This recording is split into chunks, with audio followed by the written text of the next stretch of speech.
आपल्या प्राचीन ज्ञानपरंपरेचे संरक्षक प्रोफेसर वेंपटी कुटुंब शास्त्री, ज्यांना 2026 साली पद्मश्रीने सन्मानित केलं गेलं. भारतातील प्रमुख संस्कृत विद्वान आणि प्रशासकांपैकी एक बनण्याचा त्यांचा प्रेरणादायी प्रवास याच पवित्र पर्वतरांगांमधून सुरू झाला.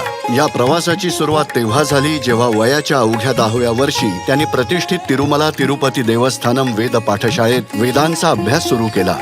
संस्कृत शिकणं हा माझा स्वतःचा निर्णय नव्हता. मी फक्त एक लहान मूल होतो, वडिलांच्या इच्छेचं पालन करत होतो. पण मी त्या भाषेच्या पटकन प्रेमात पडलो आणि ते सोबत घेऊन पुढे जाण्याचा निर्णय मात्र फक्त माझाच होता.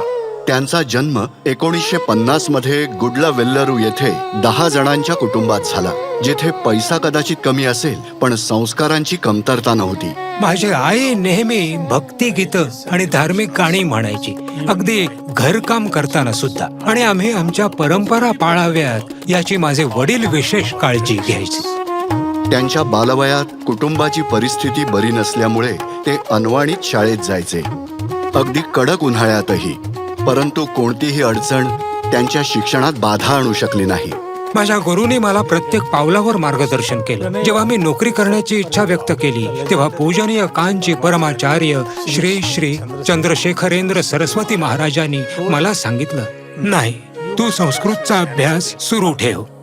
PhD पूर्ण केल्यानंतर त्यांनी शिक्षक म्हणून सुरुवात केली, पण प्रशासक म्हणून त्यांचा सर्वात अधिक प्रभाव दिसला.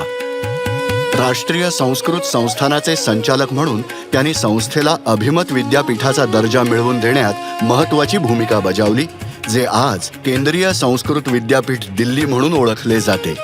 आणि मग गुजरातमधील सोमनाथ संस्कृत विद्यापीठाचे कुलगुरू म्हणून त्यांनी विद्यापीठाच्या पायाभूत सुविधांच्या आधुनिकीकरणासाठी भरघोस आर्थिक पाठबळ मिळवून दिलं.